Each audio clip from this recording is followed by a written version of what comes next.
Bienvenue au Café de la Vérité. On va commencer une petite série de 3 vidéos. On va essayer de comprendre la différence qu'il y a entre les 3 prochaines guerres. Gog et Magog, Armageddon, et l'autre, la dernière guerre à la fin du millénium. Je vais l'appeler la dernière, parce que la Bible parlait elle aussi de Gog et Magog. On va voir par étapes quelle est la différence entre un et l'autre au niveau des soldats, au niveau de l'endroit où ça se passe, à différents points pour être capable de faire la différence. Nous allons aussi voir au début de où que ça part. Parce que c'est pas d'aujourd'hui. Ce qui se passe présentement en Palestine, que c'est parti. Donc, en 3 parties. Ce matin, on va voir la première. L'attaque, je ne vous lirai pas les versets, je vais vous les donner, notez-les et vous irez les voir après. Une attaque surprise sur Israël, c'est ce qui s'est passé et on voit ça dans Ézéchiel 38 et une partie de 39. Les noms qu'on retrouve là-dedans, la Russie, la Turquie, le Liban, le Soudan, l'Iran et quelques autres, parce que ça va tout alentour d'Israël. Qu'est-ce qui va faire arrêter cela? C'est simple. C'est Dieu qui va devoir intervenir. Parce qu'avec les bombes nucléaires et tout, aujourd'hui, le monde va détruire la Terre. Dans Ézéchiel 38, le verset 18 à 23, le monde, ça dit pourquoi la guerre. Ça parle pas un des pourquoi de la guerre. Le monde va reconnaître l'existence de Dieu et sa puissante main. Personne ne va pouvoir nier que Dieu existe, même les athées. Mais il y a des gens qui vont le rejeter encore, qui vont préférer le mal au bien. Durant cette période, cette prise de conscience, il va y avoir une grande récolte. Il y a beaucoup de gens qui vont venir au pardon, à Dieu. Mais contrairement à avant cette guerre, où ce que nous sommes sauvés par la grâce, durant cette période, les gens vont devoir payer de leur vie. Parce que quand tu vas demander pardon à Dieu, c'est sûr que Satan va réagir, puis il ne voudra pas que tu en parles de Dieu, il ne voudra pas que tu en parles du pardon, il dirait c'est une solution, tu meurs. Mais décourageons-nous pas. Nous, là, les chrétiens, qu'on a parlé de Jésus à différentes personnes, aujourd'hui, ils rient de nous, aujourd'hui, ils ne nous croient pas, bien beaucoup vont se réveiller. Dans la famille, dans les amis et autres. L'attaque surprise dans Ézéchiel qu'on retrouve dans les... L'attaque surprise, on va retrouver ça dans Ézéchiel, le chapitre 35 à 39. Mais en premier, allez voir Genèse 25, 21 à 26. On voit une chose, 2 nations, 2 peuples, différents. Ésaü, qui est le père des Idomites, et l'ancêtre des Arabes. Et on a Jacob, donc ça c'est 2 jumeaux, qui lui va devenir le père des Israélites. Le début de la haine entre les deux a commencé dans le ventre de maman. C'est loin, là. Puis plus que le temps avance, plus que cette haine entre les deux peuples augmente. Et ça a fait un gros boom lorsque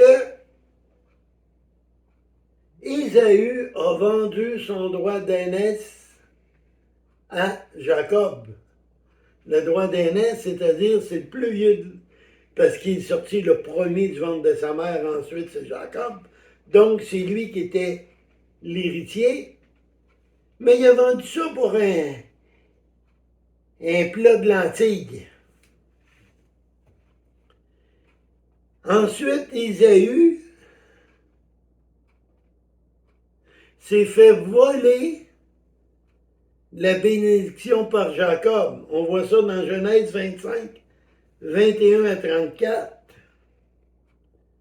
Ce problème entre eux est une des raisons du conflit israélo-palestinien. Ça commence en Genèse 27, 41. On voit aussi en Genèse 25, le verset 23, que la plus grande nation sera assujettie par la plus petite. Dans Genèse 27, 40, Isaac a béni Jacob et non Ésaü.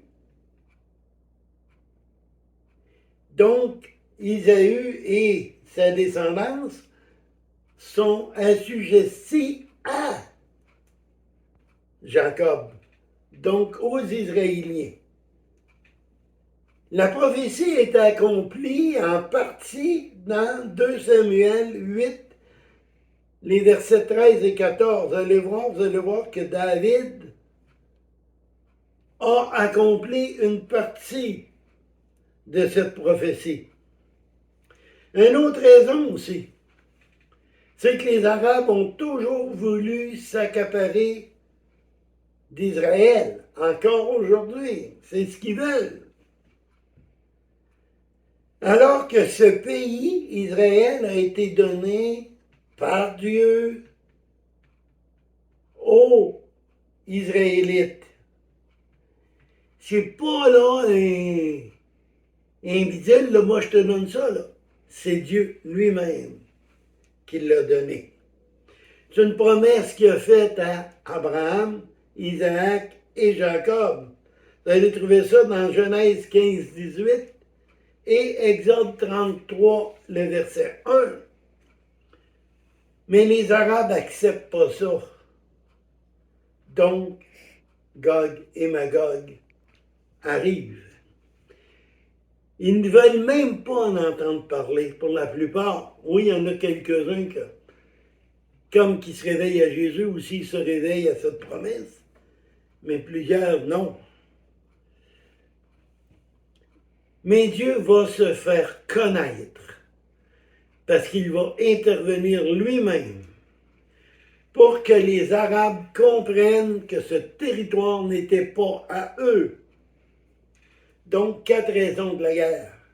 La haine des Arabes, Ézéchiel 35, 1 à 5, la prophétie du plus grand peuple, parce que les Arabes sont beaucoup plus que les Juifs. Donc, le grand peuple assujetti par le petit. Genèse 27, 40 et Genèse 25, 25. Aussi, comme on a vu, Dieu veut se faire connaître à tout le monde. Genèse 38, 18 à 23. Bien des fois, vous allez voir, c'est les mêmes versets qui se répètent. Là. Le seul Dieu que Dieu va donner à Gog, donc ceux qui vont s'en prendre à Israël, on voit ça dans Ézéchiel 39, le verset 11 et 12. C'est une ville qui va lui servir de sépulcre. Où aura lieu la guerre?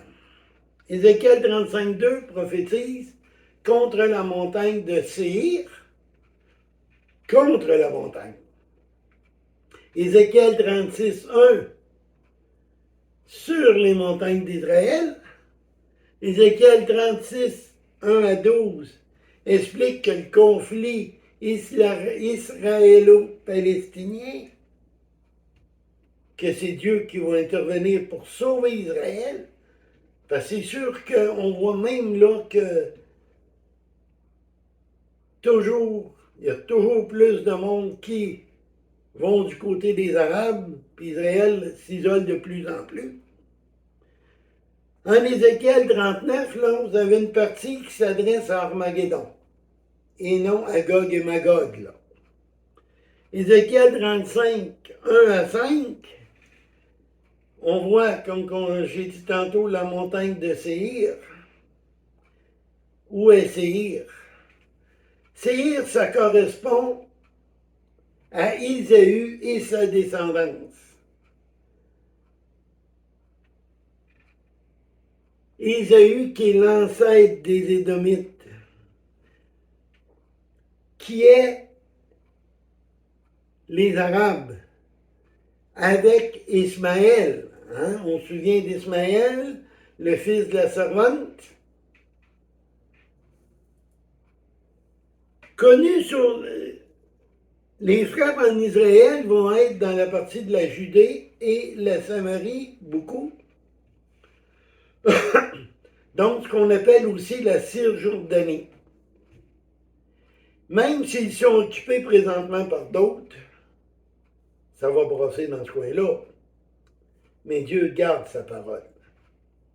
Dieu a dit qu'il délivrait Israël, il va les délivrer. C'est le premier endroit où ce qu'Abraham s'est rendu à la promesse, c'est au pays de Sichem. Sichem qui est la Samarie. Dans Genèse 12, 6 et 7, on voit l'Éternel donne à Abraham Sichem et l'ancienne capitale de la Judée et de la Samarie. À Sichem que Jacob a planté sa tente, et plus que ça, c'est la première fois qu'une transaction immobilière se faisait. Jacob a payé sa terre. Il ne l'a pas volé, elle ne lui a pas été donnée, il l'a payé. C'est là où ce qui est le puits de Jacob, où ce que Jésus a rencontré la Samaritaine, où ce qui sont les os de Joseph. Joseph, qui était en Égypte lorsqu'il est mort, il a demandé une chose, que ses os reviennent dans son pays. Bethléem, le mont d'Ébal de Garamis, qui est un mont qui représente la bénédiction et l'autre la malédiction, qu'on voit dans Deutéronome. Jérusalem, Béthanie, Hermon font partie de la Judée et de la Samarie. Mais à cause de leur désobéissance, les Israéliens ont été expulsés d'Israël à 3 reprises. Israël a tout perdu. Mais Dieu va leur redonner. Sur cela, on va arrêter aujourd'hui et on recommencera la partie 2 aux prochaines vidéos et la partie 3. Et là, on va parler d'un peu plus de Armageddon et la dernière des dernières, où ce que Dieu va détruire et amener une nouvelle terre et de nouveaux cieux. Repentez-vous avant que cette guerre commence. Cette guerre est en préparation présentement. Ce qui se passe en Palestine est en préparation de Sodome et Gomorrhe. Il reste un pays à entrer activement. C'est l'Iran. Présentement, l'Iran travaille en dessous de la table, fournissent des armes et différentes choses. Mais lorsque l'Iran va entrer, et ça va être très bientôt, la Troisième Guerre mondiale commence. Présentement, l'Iran a assez d'uranium enrichi pour faire 3 bombes nucléaires. C'est 5 qui veulent avoir. Fait que c'est pour ça qu'ils ne sont pas embarqués encore. Mais lorsqu'ils vont avoir eu 5, bye bye, c'est parti. Et vous êtes mieux d'accepter Jésus avant que ça l'arrive. Repentez-vous, reconnaissez que Jésus est le seul Seigneur, le seul Sauveur. Demandez pardon, demandez le baptême de l'Esprit Saint et n'oubliez pas tout ce qu'on vous dit, vérifiez dans la parole de Dieu. Que le Seigneur vous bénisse.